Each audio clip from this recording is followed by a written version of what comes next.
wanted to just read that book and sit there and just fully pay attention to it, but I kept thinking about the fact that I was sitting there reading that book, and I was like, do I look hot right now? Do I look attractive right now?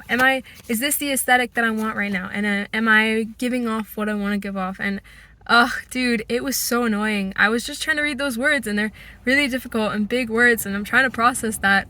Meanwhile, I'm trying to look good doing it, and it's so exhausting. It's exhausting. Guys, I am so... I feel like I'm reading this book, and it's so difficult, and it's so interesting, and everything about it's cool, but I'm so focused on, like, the aesthetic that I'm trying to give off. Like, look at me, feminism in the coffee shop, feminism for the 99%, sitting in the coffee shop, drinking my fancy peppercorn espresso. I mean, it is espresso, but it's also a cappuccino, and I'm sitting there and I'm like feeling the aesthetic, and I'm too focused on the fact that I'm looking that way and I'm being seen by other people in that context. I was getting so distracted, and I was just like, look at me, I'm so cool reading academia, look at me go, aesthetic. All this impactful words were kind of going over my head a little bit, and I was like, I need to keep recentering and focusing on what I'm doing. But anyway, I just left that coffee shop, and I'm gonna go home. I gotta pee really bad, so I'm gonna drive, but I'm gonna go work out after that, and then we're gonna have a chill afternoon. I'm gonna keep reading this book. I'm gonna keep processing it, and I'll probably do some kind of debrief, talk about the stuff that I'm learning in it, maybe have a more meaningful conversation. It's a very out there, a lot of it's like words that I don't know that they're most effective for communicating to the 99%, because it's throwing out a lot of these words and not giving context for them. It's throwing out a lot of like capitalism, neoliberalism, all this stuff, and it's interesting. I just wish it was a little bit more accessible to that 99% that might not be, social justice majors or like socially, I'm not really the most political person in general, so I think it's a really interesting book in that it rejects both aspects of Republican and Democrat. It rejects both, and I love that. I'm here for it. And it's looking past things that I would, honestly, it's like stuff that I was thinking, but it's like put into words. So it's really interesting. You guys are gonna like, I want to make this a space where I can make a statement and be wrong in interesting ways instead of being so afraid of being right, because there is no right? Like there's right for this time and this context and this place and this society, and it's all about reaction and dialogue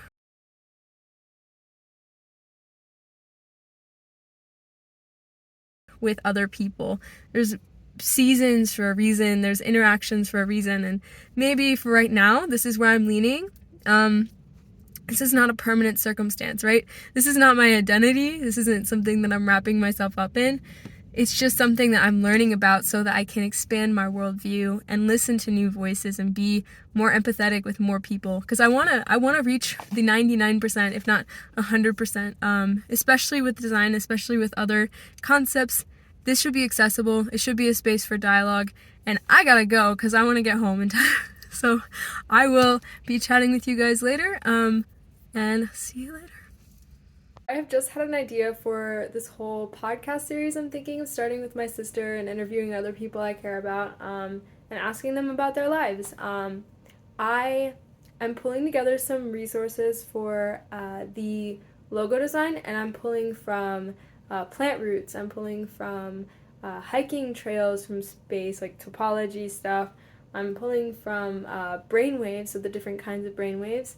I'm also pulling from like marble and other things that are refined by time. So each of those things kind of have a separate meaning in themselves, and I'm trying to bring them together in a meaningful, powerful way. I really like the idea of the brainwaves because that can express, the level of like creativity and deeper thinking that we're trying to get to, as well as interconnectivity with like roads and hiking trails and roots, that connectedness that comes with it. And then also with granite, there's like some added meaning of like that life is going to be difficult, but it's the difficulty that produces growth and produces something beautiful and interesting. There's a reason that those things are more powerful, and it's because they're stronger, and that strength is built from all of those difficult situations and the pressure that they're under.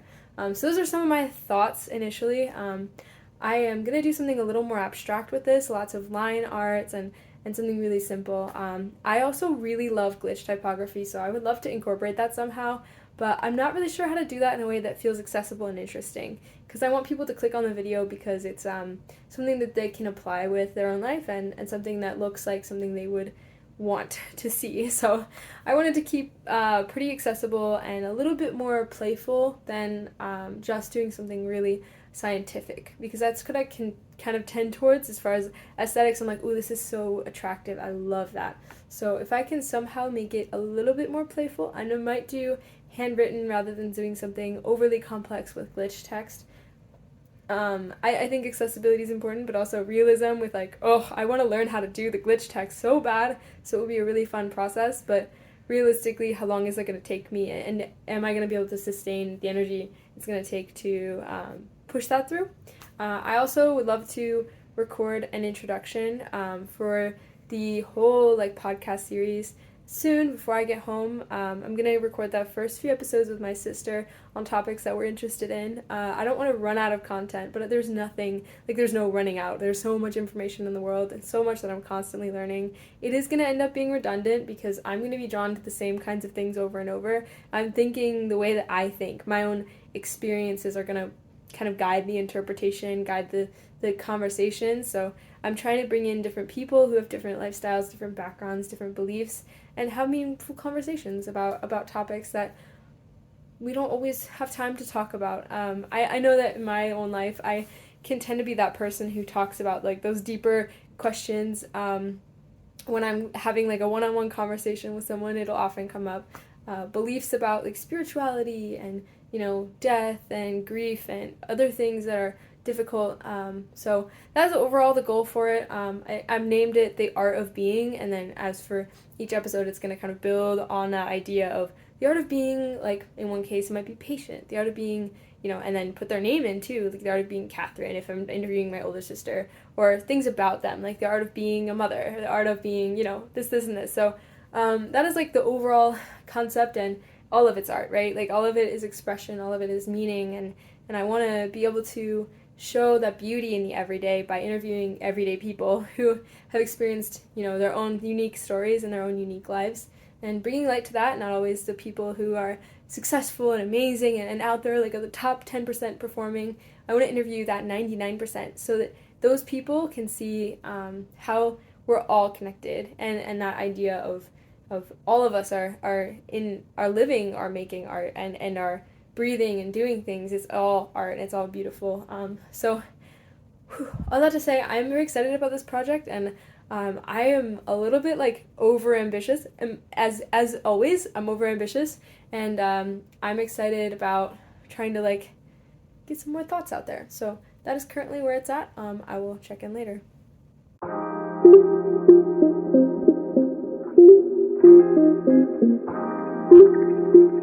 So it is around 7 p.m.-ish on this Thursday night. I haven't had dinner yet, also haven't been to the gym yet, but I'm almost caught up on vlogging and editing all those vlogs, so this will actually be the last recording for the night, and then I'm going to go to the gym after I have dinner and all that stuff. I'm excited that I have 6 more days to explore things together. This has been a really fun adventure, and I can't wait to see how all the podcast stuff turns out. I'm going to keep working on those thumbnails and getting all that stuff, making a little bit of progress. But yeah, that is going to be it for tonight. I'm excited to see what the next week has to hold. So.